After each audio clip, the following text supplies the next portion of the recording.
तो आज हम देख रहे हैं 2019 की फिल्म सेटर। हाँ बिल्कुल। हमारे पास इसका एक हिंदी उर्दू सार है। कोशिश रहेगी कि फिल्म की कहानी, उसके रहस्य और ये सेटर क्या चीज है इसे समझें। शुरू करें फिर इस डरावनी दुनिया में झांकना। हाँ जरूर। ये एक हॉरर फिल्म है, जैसे आपने कहा। एक परिवार है, जंगल है और ये सेटर नाम की कोई रहस्यमयी शक्ति है जो सबको कंट्रोल कर रही है। ये सिर्फ कहानी नहीं बल्कि डर, वहम और जैसे पीढ़ी दर पीढ़ी कोई श्राप चला रहा हो वैसी चीज है। हम फिल्म के जो जरूरी हिस्से हैं और जो राज आखिर में खुलते हैं उन पर ही फोकस करेंगे। सही है। तो कहानी शुरू होती है एक बुजुर्ग महिला से, नानी। हाँ। वो कह रही है कि सेटर ने उसे वश में कर लिया है और वो उसे अपना भगवान मानती है। शुरू में तो सब ब्लैक एंड व्हाइट सा है। हाँ, वो शुरू के सीन जंगल में अजीब सा घर, मोमबत्तियां और नानी तो जैसे पूरी तरह किसी और दुनिया में है। और फिर सफेद गाउन वाली लड़की, वो एक लाश जलाती है। हाँ, और उसकी आत्मा जैसे आसमान में जाती दिखती है। और ठीक उसके बाद वो डरावना दानव जैसा कुछ। बाप रे। हाँ, वो एकदम माहौल बना देता है शुरू में ही। बिल्कुल, वो ब्लैक एंड व्हाइट शायद, मतलब गुजरा हुआ वक्त या नानी की धुंधली यादें दिखाने के लिए होगा। डर का एहसास गहराता है उससे। हाँ, हो सकता है। और वो लाश जलाना, दानव का दिखना, ये शुरू में ही इशारा है कि यहाँ कुछ बहुत अलौकिक और खतरनाक चल रहा है। अच्छा, फिर कहानी आती है प्रेजेंट में, है ना? हाँ, वर्तमान में। तो नानी का पोता है एडम, वो उसी जंगल वाले घर में है जी। और वो नानी की पुरानी रिकॉर्डिंग सुन रहा होता है। और ये सुनते सुनते उसे अजीब, मतलब वहम होने लगते हैं, जैसे कुछ दिख रहा हो जो है नहीं। हाँ, हेलोसिनेशंस। हाँ, वही, उसका कुत्ता भौंकता है तब वो जैसे होश में आता है। ये रिकॉर्डिंग वाला हिस्सा थोड़ा फाउंड फुटेज जैसा लगता है, नहीं? बिल्कुल बिल्कुल। वो दर्शकों को सीधे एडम के साथ उस माहौल में खींच लेता है। और यहीं पता चलता है कि नानी को भूलने की बीमारी है। अच्छा, डिमेंशिया। हाँ, डिमेंशिया। वो अपने पोतों एडम और पीट को भी ठीक से पहचान नहीं पाती।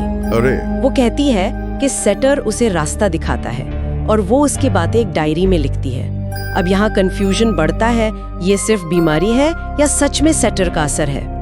ये बड़ा सवाल है। एडम का भाई पीट भी आता है मदद के लिए, पर उनका लगाया सीसीटीवी कैमरा वो भी खराब निकलता है। क्या बात है, संयोग है या कुछ और? वही तो, एडम के साथ तो अजीब चीजें और बढ़ जाती हैं। उसे एवी नाम की एक लड़की दिखती है।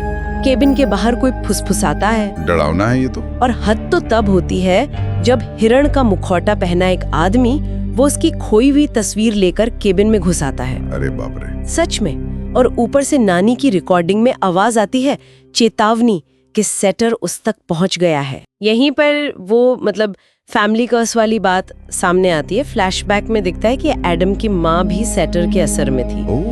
नानी, फिर माँ और अब शायद एडम। एक पैटर्न है ये तो। एडम को जंगल की तस्वीरों में भी अजीब सी आकृतियां दिखती हैं। हाँ? क्या मतलब? शायद वो सेटर के कल्ट या पंथ के निशान हो। फिल्म यही सवाल उठाती है कि क्या इससे बच सकते हैं या ये इस परिवार की किस्मत ही है। और फिर एडम जो देखता है वो तो बहुत ही भयानक है।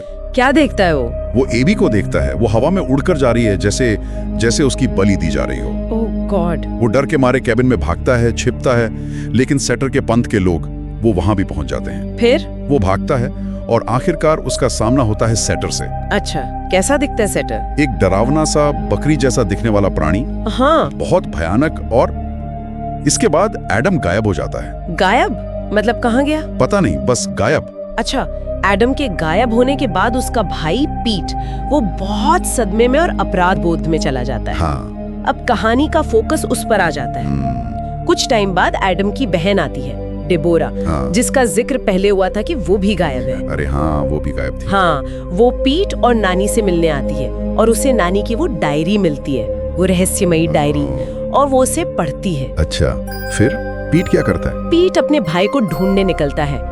वो एडम के कैबिन पहुंचता है और वहाँ उसे एवी मिलती है। एवी, वो जिसे हवा में ले जाया गया था। हाँ वही, लेकिन अब वो बिल्कुल शांत है और सफेद कपड़ों में है। अजीब बात है। और तभी एडम सामने आता है। एडम मिल गया? हाँ, लेकिन वो हिरण के सींगों से पीठ पर हमला करके उसे मार डालता है। क्या एडम ने पीठ को मार दिया? हाँ, और पीठ की आत्मा भी वैसे ही आसमान में जाती दिखती है जैसे पहले उस लड़की की दिखी थी। अरे यार, ये क्या हो रहा है यार?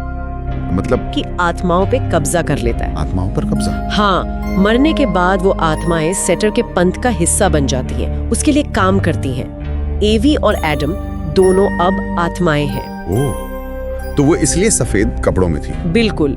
और सबसे बड़ा शौक, नानी भी बहुत पहले मर चुकी थी। क्या? नानी भी मर चुकी थी? हाँ, उसकी आत्मा भी सेटर के पंथ का हिस्सा थी, इसीलिए वो और एवी दोनों सफेद कपड़ों में दिखे। और शुरू में जो सफेद कपड़ों वाली लड़की लाश जला रही थी, वो भी एक बलि दी गई आत्मा ही थी। बाप रे, मतलब नानी शुरू से ही हाँ, आत्मा थी। कमाल का ट्विस्ट है ये तो। है ना?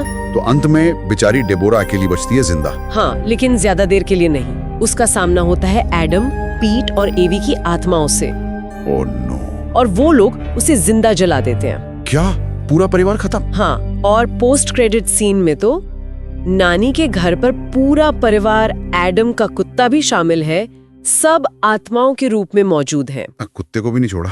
नहीं, सब सेटर के पंथ के नए सदस्य हैं, तैयार दूसरों को फंसाने और मारने के लिए। बहुत ही डार्क एंडिंग है। बिल्कुल। तो ये थी सेटर की कहानी, एक ऐसी शक्ति जो पीढ़ी दर पीढ़ी एक परिवार पर कब्जा करती है, उन्हें अपनी सेवा में लगाती है और मरने के बाद भी उनकी आत्माओं को नहीं छोड़ती। हाँ, अंत में पूरा का पूरा परिवार ही सेटर की आत्माओं के पंथ का हिस्सा बन जाता है। ये बहुत निराशाजनक और डरावना है। और ये सोचने पे मजबूर करता है कि क्या ये सिर्फ कोई बाहरी शैतानी ताकत है, या ये उस परिवार के अंदर ही कोई गहरा अंधविश्वास, कोई मानसिक अंधेरा था जो पीढ़ी दर पीढ़ी चलता रहा, जिससे आखिर में कोई बच ही नहीं पाया। हाँ, ये सवाल तो बनता है। शायद जवाब फिल्म में छुपा हो, या शायद दर्शकों को खुद सोचना पड़े। बिल्कुल, जवाब शायद खुला छोड़ा गया है।